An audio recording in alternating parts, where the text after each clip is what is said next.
اللہ فرماتا ہے نہیں، ایک اونٹ تو سدا ہو سکتا ہے، جس کو میں نے اشرف المخلوقات بنایا ہے اس کو تو سدا نہیں چھوڑوں گا، اس کو تو پابند بناؤں گا حکام کا۔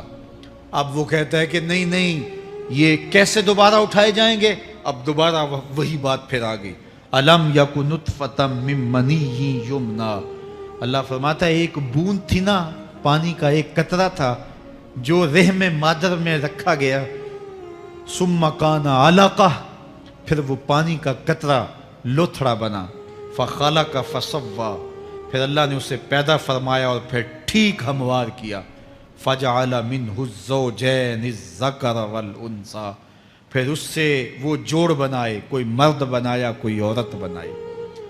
کہا اب غور کر، اب تیری آنکھیں دیکھتی ہیں، بجلیاں چمکتی ہیں، تیری زبان کا طوطی بولتا ہے، لوگ اشش کرتے ہیں تیری گفتگو پہ، تیری گفتار پہ صدقے جاتے ہیں، تیرے لہجے کے جمال کو دیکھتے ہیں، تیرے سینے کا زور، تیرے پنجوں کی طاقت، تیری دماغ کی تیزیاں اور تیری سوچوں کے اجالے، تیری زوردار ٹانگیں، تیرے کڑیل بازو اور تیری چوڑی چھاتی اور تیرے گلاب کی پتیوں جیسے ہونٹ، اے انسان یہ سب کچھ کہاں تراشا گیا؟ ماں کے رحم میں، اس تاریکی میں جو 3 پردوں میں تھی، تیرا سر تیرے گھٹنوں میں تھا، اور تیرے رب نے وہاں تیرے اندر نسوانیت یا رجولیت کی صلاحیتیں پیدا کی، تیری آنکھوں میں چمک پیدا کی، تیرے کانوں میں نغمے بکھیرے، تیری زبان کے پٹھوں پہ قوت ذائقہ رکھی، تجھے بولنے کی صلاحیت دی، تیرے پنجوں میں زور رکھا۔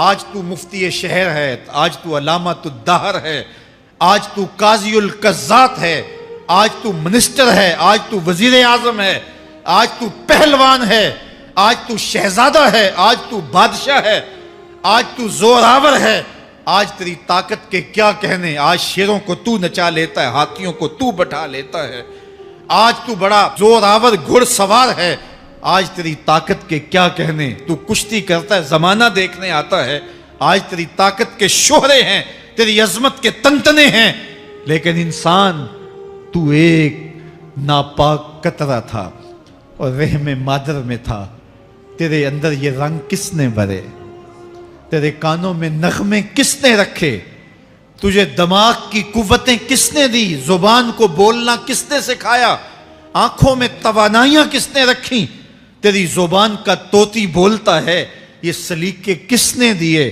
پھر اللہ فرمایا، کتنا زوردار بیان ہے، الیس ذالک بقادر علی ان یحیی الموتى، جو ماں کے پیٹ میں ایک نطفے کو ایک خوبصورت انسان بنا سکتا ہے، ہڈیوں کو جوڑ کے دوبارہ انسان نہیں بنا سکتا؟ کیا وہ دوبارہ تجھے کھڑا نہیں کر سکتا اپنے سامنے پیش ہونے کے لیے، جس کے حکموں کو تو نے توڑا ہے، جس کے فرامین کا تو نے مذاق اڑایا ہے؟ کیا وہ اتنا ہی بے بس ہے کہ اپنے حضور تجھے جو ہے وہ کھڑا ہی نہیں کر سکتا ہے؟ جس رب نے تجھے ماں کے شکم میں شکل دی، حضرت شیخ فرید الدین عطار بولتے ہیں، سانے کزتی سلاتی می شود، ایسا کاریگر ہے مٹی سے بادشاہ بنا ڈالتا ہے، اس نے مٹی سے دارا و سکندر بنائے، اس نے مٹی سے جو ہے وہ رستم و سہراب بنائے، اس نے مٹی سے کیا کیا بنا دیا، جو مٹی سے بادشاہ بنا سکتا ہے، جو نطفہ رحم مادر سے جو ہے وہ شکل اور صورت اور رنگ اور جمال بنا دیتا ہے۔ تیری صورت نکھرتی ہے، تیرے ہونٹ گلابی ہیں اور تیری نرگسی آنکھیں ہیں، تیرے ریشمی بال ہیں اور تیری خوبصورت رنگت ہے، تو چال چلتا ہے تو لگتا ہے قیامت چل رہی ہے، تیرا قد رانا جو ہے وہ صنوبر کو شرماتا ہے، تیری گفتار کے تنتنے ہیں، جس نے اتنی خوبصورت شکل ماں کے رحم میں بنائی، کیا وہ ہڈیوں کو جوڑ کے دوبارہ انسان نہیں بنا سکتا؟ وہ دوبارہ انسان بنائے گا اور پھر تجھے اپنے حضور کھڑا کرے گا۔ اور ایک حدیث میں آتا ہے، اللہ بندے کو اپنے حضور کھڑا کرنے کے بعد اپنے سامنے سے ہٹنے نہیں دے گا جب تک 5 سوال نہیں پوچھ لے گا۔ ان عمرہ ہی فیما افنا ہو، اس کی عمر کے بارے میں پوچھے گا، کہاں ضائع کی؟ میں نے تجھے زندگی دی، 60 سال 70 سال 40 سال 50 سال، اس زندگی کو کہاں گزار کے آیا ہے؟ ان شبابہ فیما ابلاہو، اس کی جوانی کے بارے میں پوچھا جائے گا، جوانی کہاں گزار کے آیا ہے؟ مجنو تو نہیں بنا رہا، خواہشات کا اسیر تو نہیں ہو گیا، دیوانوں کی طرح زندگی تو نہیں گزار کے آ گیا؟ تیری جوانی کسی چوک میں تو نہیں گزری، تیری جوانی آوارگی میں تو نہیں گزری، ساری رات سوشل میڈیا کے اوپر گندگی اور غلاظتیں تو نہیں دیکھتا رہا؟ تیری زندگی گزری کہاں ہے؟ تیری جوانی گزری کہاں ہے؟ اگر کوئی جواب نہ ہوا تو پھر کیا جواب دے گا؟ اور وہ کتنا خوش نصیب ہوگا جو کہے گا مالک میری جوانی سجدوں میں گزری، میری جوانی قیام میں گزری، میری جوانی رکوع میں گزری۔ میرے حضور فرماتے ہیں سبعۃ یظلھم اللہ فی ظلہ یوم لا ظل الا ظلہ، 7 اشخاص ایسے ہیں قیامت کے دن جب کوئی سایہ نہیں ہوگا، اللہ ان 7 کو اپنے عرش کا سایہ دے گا۔ ان میں سے دوسرا شخص میرے حضور نے بیان فرمایا وشاب نشأ فی عبادت اللہ، وہ جوان جس کی جوانی اللہ کی عبادت میں گزری۔ جوانوں اپنی زندگی کو مالک کی دہلیز پہ لے آؤ، جوانی وہی ہے جو مالک کی چوکھٹ پہ گزرے۔ اپنے دل کا تعلق جوڑو، عشق کرنا ہے تو پھر آمنہ کے لال سے کرو، محبت کا رشتہ ان سے جوڑو، تعلق کا ربط ان سے قائم کرو، جوانی کو دین کی راہ پہ ڈالو۔ اللہ اکبر، سنو میرے حضور کا فرمان، انا حبیب اللہ، میں اللہ کا حبیب ہوں۔ پھر فرمایا الشاب التائب حبیب اللہ، جو جوان جوانی میں توبہ کرے وہ بھی اللہ کا حبیب ہے۔ آؤ اللہ کے حبیب بن جاؤ، اللہ کے حبیب بن جاؤ، اللہ کے حبیب بن جاؤ، اللہ کے محبوب بن جاؤ۔ لیلۃ القدر کی گھڑیاں ہیں، رات کا پچھلا پہر ہے، اللہ کے حضور یہ عہد کر کے اٹھو مالک جو زندگی گزر گئی، آئندہ جوانی کا ایک ایک لمحہ تیرے لیے گزرے گا، جیوں گا تو تیرے لیے، مروں گا تو تیرے لیے۔ میری ایک ایک سانس تیرے نام وقف ہوئی، میری زندگی کی ایک ایک ساتھ تیرے نام وقف ہوئی، میں اپنا سب کچھ تیرے لیے پیش کرتا ہوں۔ میری زندگی کا مالک بھی تو ہے، میری موت و حیات کا خالق اور مالک بھی تو ہے، یہ زندگی تو نے دی، تیری امانت ہے، تیرے حضور ہی پیش کرتا ہوں۔ اور لیلۃ القدر کی گھڑیوں میں اس عزم کے ساتھ گھروں کو لوٹو کہ اللہ میری زندگی کا ایک ایک لمحہ تیرے نام ہوا، آنے والے موسم تیرے نام ہوئے، میری جوانی تیرے نام ہوئی، میرے آنسو تیرے نام ہوئے، میری پیشانی تیرے نام ہوئی، میرے دل کی دھڑکن تیرے نام ہوئی، میری صلاحیتیں تیرے نام ہوئی، میری زبان بولے گی تو تیری تسبیح بولے گی، تیرے ذکر کے ترانے پڑے گی، میرے کان سنیں گے تو قرآن کے نغمے سنیں گے، میری آنکھیں دیکھیں گی تو مالک تیری قدرت کی نشانیاں دیکھیں گی، تیرے رسول کا روضہ دیکھیں گی، تیرا کعبہ دیکھیں گی۔ مالک میری زبان سچائی کے نور سے مالا مال ہوگی اور میں ساری زندگی تیرے نام کرتا ہوں۔ اور جب آپ اپنی ساری زندگی اللہ کے نام کر دیں گے تو پھر وہ پوری کائنات تمہارے نام کر دے گا۔ کی محمد سے وفا تو نے تو ہم تیرے ہیں، یہ جہاں چیز ہے کیا لوح و قلم تیرے ہیں۔ اللہ آپ سب کو اپنی پناہ میں، امان میں اور حفاظتوں کے حصار میں رکھے۔